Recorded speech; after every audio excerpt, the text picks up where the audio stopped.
My name is Ben Fitzpatrick.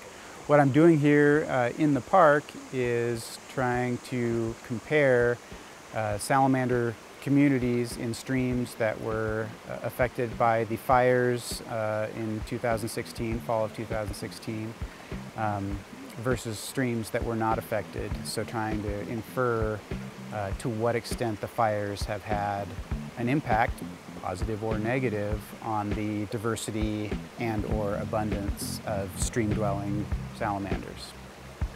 So what we've been trying to do is use these little bags of leaf litter as a standardized survey unit. So we have them arranged along a transect going up the stream, and we visit each one, sift through it, and see if any salamanders are using that little constructed piece of habitat as shelter. It's not really a trap, it's just a pseudo-natural pack of leaves that they would use to hide under during the day. And the goal here is to be comparing streams like this that were not affected by the fires last fall with streams that are in forests that were affected by the fires. That's why it's really important to have a standardized method of counting. The alternatives in a place like this are to scramble around and flip rocks, which often yields more observations, but it's much harder to standardize. And so what we've been doing is, since the goal is to compare streams across time, we really want to have a systematic survey effort. So using those bags as a common denominator allows us to say, all right, well, we actually observed more salamanders per unit of effort in one stream than another.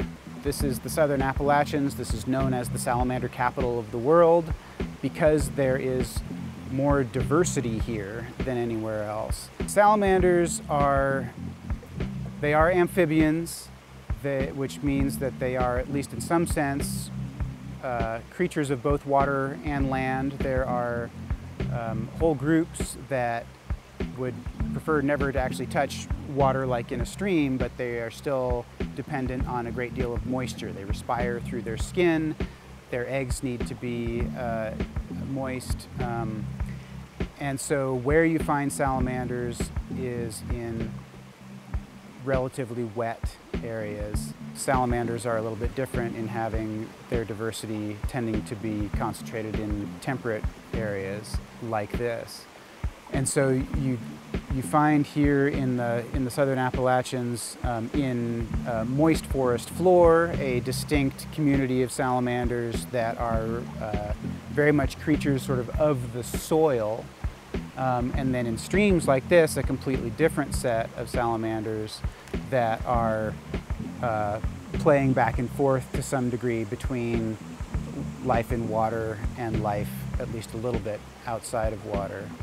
The questions about what has caused the evolution and maintenance of that diversity are fundamental to biodiversity science, which is an intersection of evolution and ecology and conservation biology. At one level, it's the essence of science, which is this extremely highly cognitive, thoughtful construction of our society, but it's also an extremely instinctive and primal thing to be doing. It's similar to foraging or this natural need to learn about our environment. They're one of the kinds of organisms that, as a scientist, the way you learn about them and interact them is very hands-on. And so there's sort of an appeal there that's outside of the the scientific aspect of it. Maybe it's because they're not dangerous. There's a certain cuteness to them, there's a certain unexpectedness to them, I think. There's a charm there that is surprising if what you're used to is thinking about bears and bunnies. They're very different, and I think it surprises people that they are charming when you actually see one. There's an engineering, a strategizing component just to getting the data that is fun in the moment.